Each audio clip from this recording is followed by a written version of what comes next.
Tesorero Aníbal Arturo Huanca. Directores Pablo Andrés Barra y Betty Calle Cruz.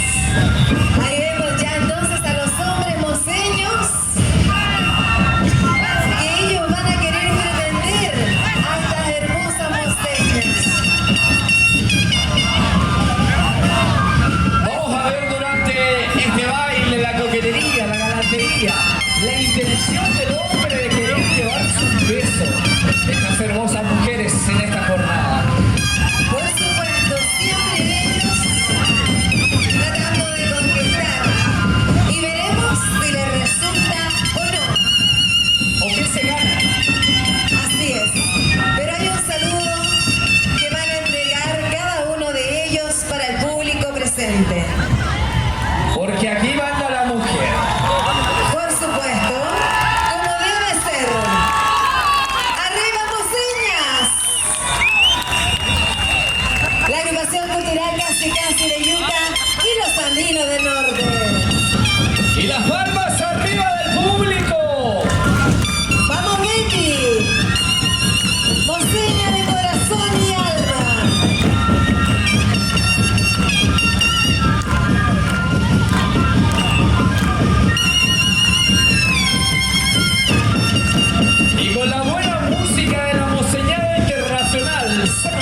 presentación en la última jornada, la última noche de este Carnaval 2019, Cherry. Se nos va, pero qué energía, queda vitalidad todavía. Pero nos queda la esperanza que aquí en Arica se vive el carnaval los 365 días del año. Así que ahí vamos a estar observándolos a ellos también, en sus actividades de aniversario, en cada pasacalle, por todo el